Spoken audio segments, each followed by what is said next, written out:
Donc je suis Anthony Gavant et j'ai cofondé la société Helper Drone.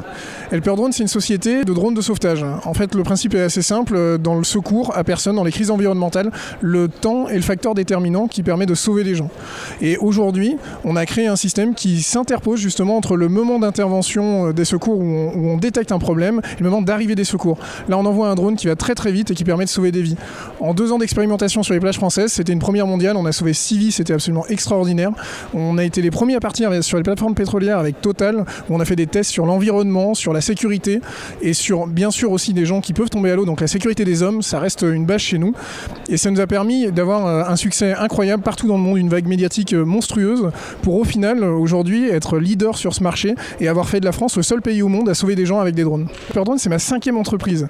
Donc c'est vraiment quelque chose que je connais. Sur les 5 entreprises, j'en ai qu'une qui a coulé. C'était la première, j'étais beaucoup trop jeune. Les risques aujourd'hui, c'est quelque chose qui est très compliqué, on les appréhende mal. En France, c'est encore plus compliqué parce que l'entrepreneuriat, il n'y a pas une culture d'entrepreneuriat. Donc moi, ce que je conseille, c'est faites-vous une culture d'entrepreneur.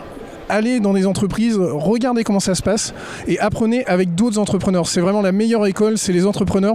Tout ce qu'on va vous dire autour, en fin de compte, n'a assez peu de valeur. Ça reste les entrepreneurs qui aujourd'hui ont de l'expérience, qui vous permettront de vous développer sur le marché. L'échec chez nous, on a une vision très particulière de l'échec parce qu'on adore l'échec. Nous, étonnamment, on est en culture complètement inverse. À l'école, on sanctionne l'échec quand chez nous, on pousse nos collaborateurs à l'échec. Dans le sens où on apprend dans l'échec quand on apprend beaucoup moins de nos réussites. Et pour nous, l'échec, c'est simplement la preuve que dans l'innovation, on peut aller encore plus loin et qu'on n'a pas simplement trouvé la bonne porte, il faut aller chercher une autre porte et c'est comme ça qu'on a réussi à innover des choses incroyables.